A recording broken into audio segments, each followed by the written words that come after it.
Vamos falar um pouco aqui sobre a apelação. Da sentença cabe apelação. E aqui nós temos o agravo retido, que agora ele é preliminar de apelação. Como é que funciona? Digamos que o juiz indefira a oitiva de uma testemunha na audiência de instrução. Não é cabível agravo de instrumento. Era cabível agravo retido. Não vai ser coberta por preclusão e devem ser suscitada em preliminar de apelação. Então, quando ele apelar, na preliminar ele vai dizer: o juiz não ouviu a minha testemunha. Ou em preliminar de contrarrazões, né? Depender de quem ganhou. Quem ganhou, quem perdeu. Nesse caso, se for em contrarrazões, o recorrente vai ser intimado para se manifestar no prazo de 15 dias. É isso aqui que se chama de contrarrazões das contrarrazões, que na verdade é apenas uma réplica antes da decisão. Isso aqui é uma questão de contraditório.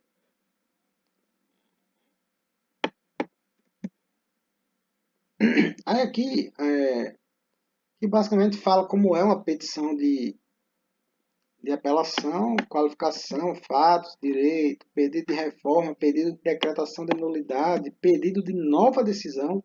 Isso aqui eu acho importante, né?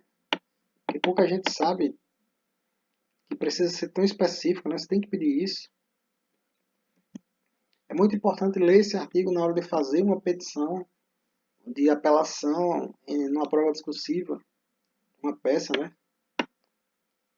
O apelado é intimado para contrarrazões do prazo de 15 dias. Se o apelado interpuser apelação adesiva, aí ele vai ter também contrarrazões normal, é uma réplica.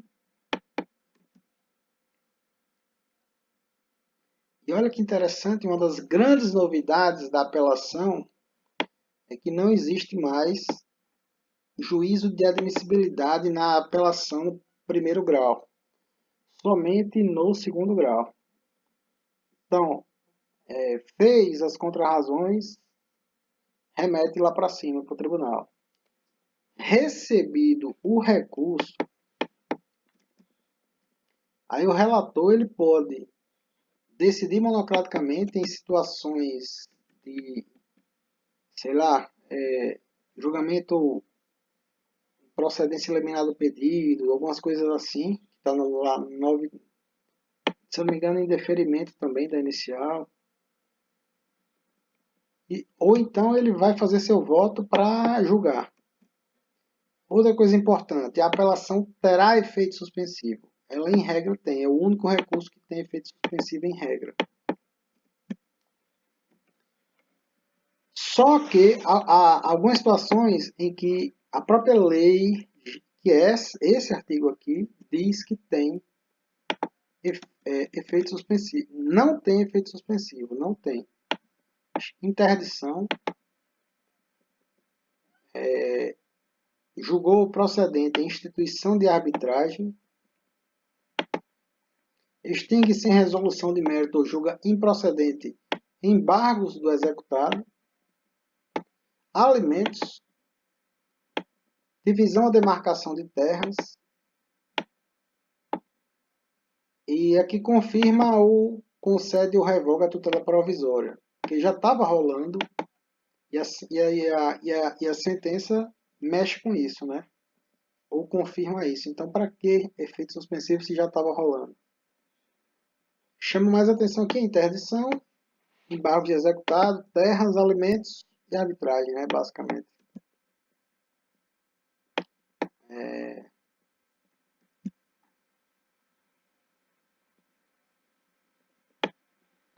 O pedido de efeito suspensivo, no caso do parágrafo primeiro, ele pode ter, todos esses casos aí pode ter efeito suspensivo. Em regra, não vai ter, mas pode ser que tenha.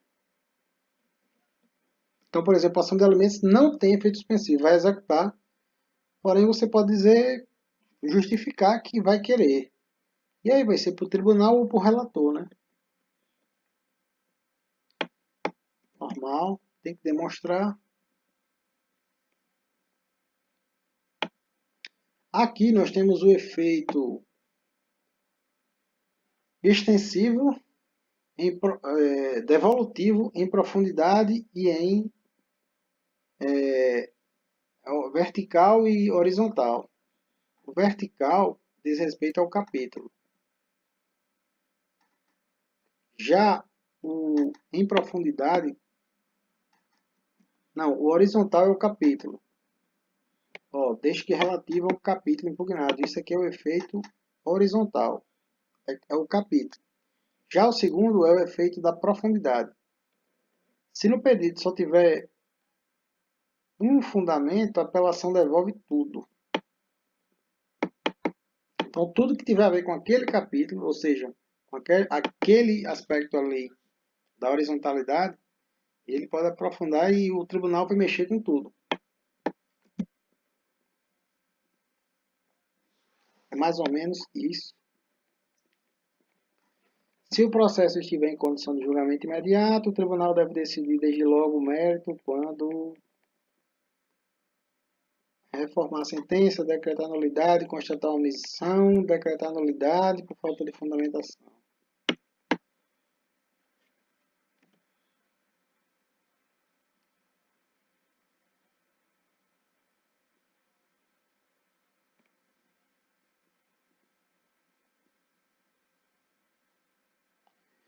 Quando reformar a sentença que reconhece a decadência ou prescrição, então imagine a seguinte situação, o juiz disse que tinha decadência ou prescrição. Aí o tribunal diz, não, não houve prescrição. Então, vai julgar o mérito logo, sem voltar para o juiz de baixo. É isso que está dizendo aqui. Se o juiz disse que tinha prescrição e o tribunal disse que não tinha, o tribunal vai tentar resolver a parada lá em cima.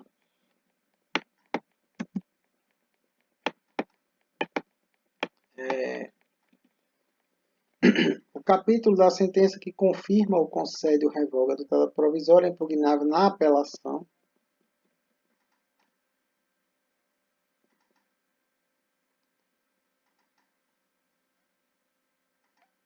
Normal. E as questões de fato não propostas no juízo inferior podem ser suscitadas na apelação se provar que deixou de fazer por força maior.